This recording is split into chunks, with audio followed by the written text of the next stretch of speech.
प्रिय विद्यार्थियों, आज की ऑनलाइन क्लास में ऑनलाइन व्याख्यान में आपका बहुत बहुत स्वागत करता हूं। मैं doctor Ved Prakash Yadav, associate professor बाबू शोभाराम राजकीय कला महाविद्यालय अलवर, आज आपके लिए उपस्थित हूं। BA part second geography practical का एक व्याख्यान लेकर। व्याख्यान का जो विषय है वह है वितरण मानचित्र की मात्रात्मक विधियां। और उन मात्रात्मक विधियों में मात्रात्मक विधियां कई हैं। इससे पहले के एक वीडियो में मैंने आपसे चर्चा की है। हम उसमें कोरोप्लेथ मेथड के ऊपर आज चर्चा करेंगे। वर्णमात्री विधि के ऊपर यह व्याख्यान मेरा आधारित होगा। तो आइए हम देखते हैं कि हम वितरण मानचित्र, अगर मात्रात्मक वितरण मानचित्र हमें तैयार करना है तो मात्रात्मक वितरण मानचित्र तैयार करने के लिए हम कैसे कोरोप्लेथ मेथड का इस्तेमाल कर सकते हैं। कोरोप्लेथ मेथड का प्रयोग करते हुए कैसे हम वितरण मानचित्र, मात्रात्मक वितरण मानचित्र बना सकते हैं। देखिए, सबसे पहले हम इस शब्द के ऊपर थोड़ी सी मैं आपसे चर्चा करना चाहूँगा। कोरोप्लेथ शब्द ये अंग्रेजी का शब्द है और ये अंग्रेजी का जो कोरोप्लेथ शब्द है ये ग्रीक भाषा के दो शब्दों का मेल है, दो शब्दों के मिलाने से बना है। इनमें पहला शब्द है कोरोस, जिसका मतलब होता है स्थान, और दूसरा शब्द है इसमें प्लेथोस। प्लेथोस के मायने हैं माप। और यदि इन दोनों को मिला देते हैं तो इसका एक सामान्य अर्थ यदि हम लें तो वह सामान्य अर्थ निकल करके आता है किसी क्षेत्र में मात्रा, किसी क्षेत्र में किसी तत्व विशेष की मात्रा।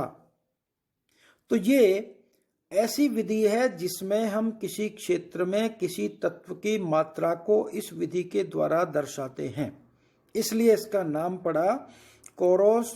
और प्लेथोस का मेल करके ग्रीक भाषा के जो शब्द हैं उनसे इंग्लिश में एक वर्ड बना कोरोप्लेथ।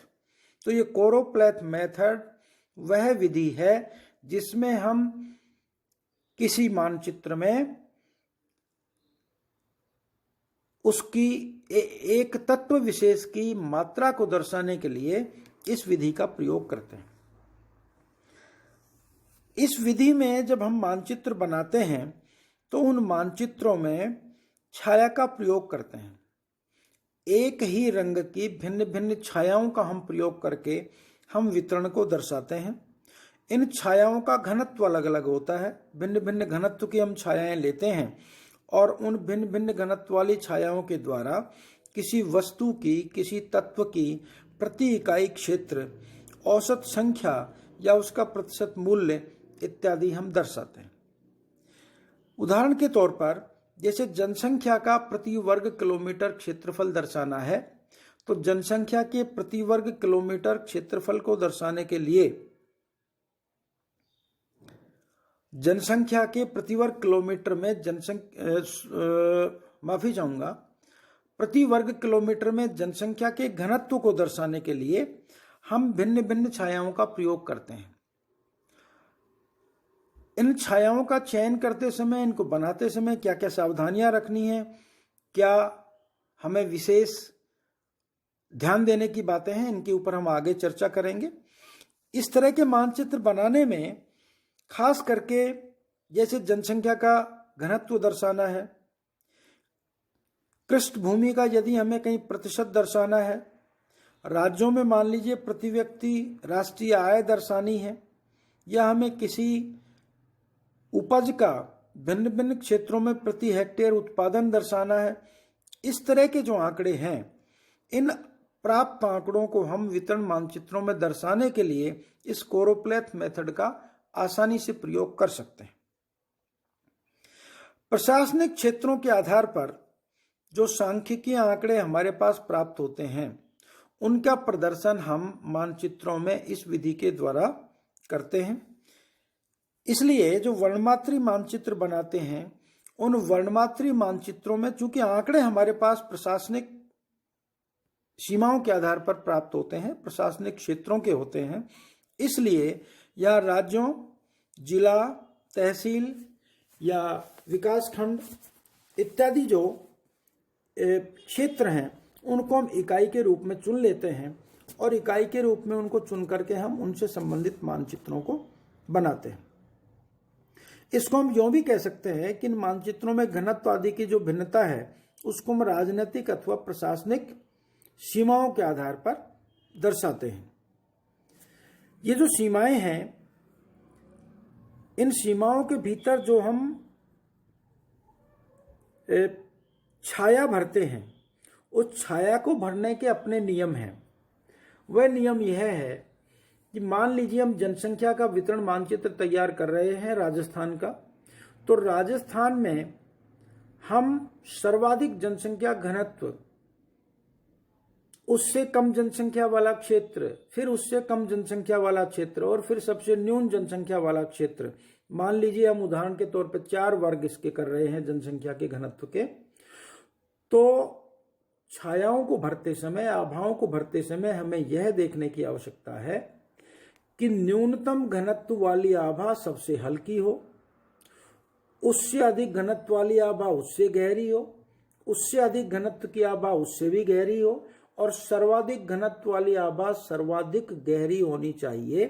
अर्थात घनत्व के आधार पर आभाओं का रंग, आभाओं का गहरापन, रंग नहीं कहें गहरापन, कम और अधिक होते रहना चाहिए जनसंख्या घनत्व के अनुपात में, किसी तत्व के घनत्व के अनुपात में, ताकि देखते ही ये पता लग जाए कि गहरी छाया है इसके मायने हैं सबसे गहरी छाया है इसके मायने है सर्वाधिक घनत्व, और सबसे कम गहरी छाया है इसके मायने है सबसे कम घनत्व।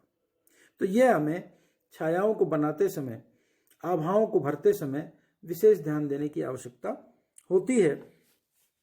इन मानचित्रों को बनाने के लिए सबसे पहला काम है हमारे पास आंकड़े हों। तो पहले हम आंकड़े प्राप्त करते हैं। आंकड़े के जो स्रोत हो सकते हैं, सामान्यतया हम हमारे यहाँ भूगोल की जो हमारी प्रैक्टिकल क्लास है उसमें हम सेकेंडरी डेटा का प्रयोग करते हैं। प्राइमरी डेटा तो हमारे लिए कलेक्ट करना संभव नहीं होता है, तो हम जो द्वितीयक आंकड़े हैं, जैसे उदाहरण के तौर पर मान लीजिए अलवर जिले में हम जनसंख्या के घनत्व को विभिन्न जो तहसीलें हैं उनमें दर्शाना चाहते हैं, तो हम उन तहसीलों से संबंधित जनसंख्या घनत्व पूर्व में जिस सेंसस को हम लेकर के ये काम कर रहे हैं उस सेंसस के आंकड़े एकत्र करेंगे। मान लीजिए कि हम 2011 की जनगणना के आधार पर, जनसंख्या के आधार पर हम ये अलवर जिले का मानचित्र तैयार करना चाहते हैं, तो 2011 की जनगणना के आधार पर आंकड़े हम प्राप्त करेंगे अलवर जिले के विभिन्न तहसीलों में जनघनत्व के, और फिर उन आंकड़ों को हम, पहला हमारा स्टेप होगा प्राप्त आंकड़ों को अवरोही आरोही क्रम में जमाएंगे। या तो हम अवरोही क्रम में जमा लें ऊपर से नीचे की ओर घटते क्रम में, या आरोही क्रम में कम से अधिक की ओर हम उनको जमा लें।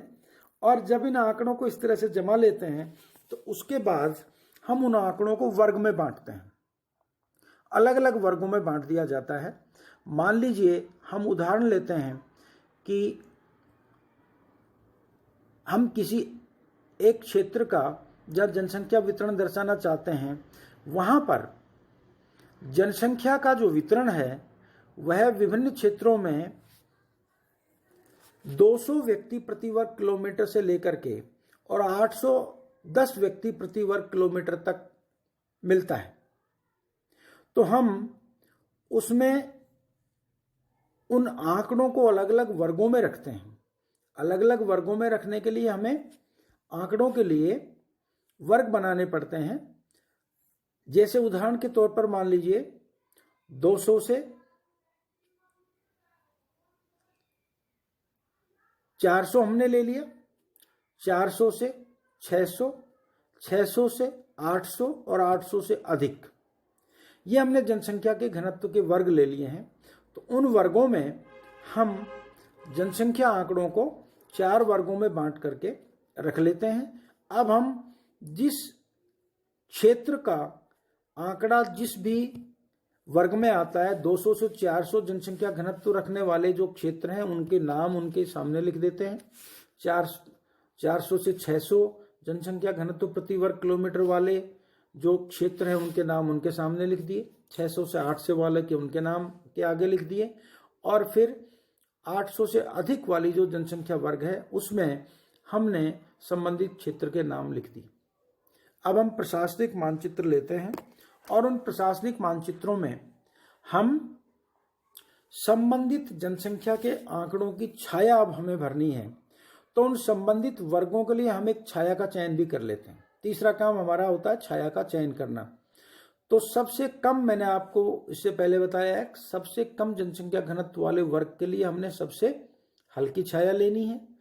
उसके बाद जैसे उदाहरण के तौर पर यहाँ 200 से 400 वर्ग जो है, 200 से 400 व्यक्ति प्रति वर्ग किलोमीटर वाला जो वर्ग है उसके लिए हम सबसे हल्की छाया लें।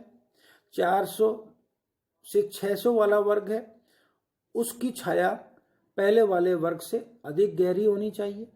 600 से 800 व्यक्ति प्रति वर्ग किलोमीटर वाले वर्ग के लिए छाया और गहरी हो जाएगी, और 800 से अधिक जनसंख्या वाला जो वर्ग है उसके लिए सर्वाधिक गहरी छाया हम ले लेंगे। और अब संबंधित जो हमारे प्रशासनिक क्षेत्र हैं जिनमें जो जनसंख्या वर्ग में आता है उसमें वही छाया हम भर देते हैं, और छाया भरने के बाद हमारा वितरण मानचित्र बन जाता है।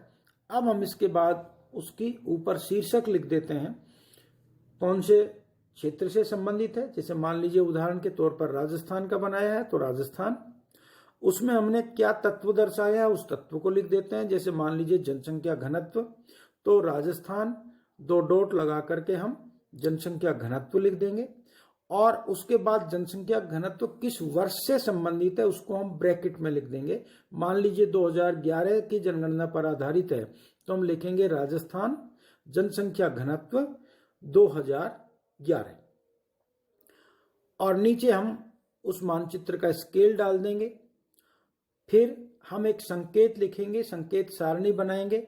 उस संकेत सारणी में हम जो हमारे छायाएं विभिन्न ली हैं उनसे संबंधित जनघनत्व कितना है उसका प्रदर्शन हम उसमें कर देंगे। तो यह हमारा एक वितरण मानचित्र बनकर तैयार हो जाएगा। तो इस तरह से हम कोरोप्लेथ मेथड से आसानी से वितरण मानचित्र बना सकते हैं, जो मानचित्र मात्रात्मक वितरण मानचित्र की श्रेणी में आते हैं। आज के वीडियो में इतना ही।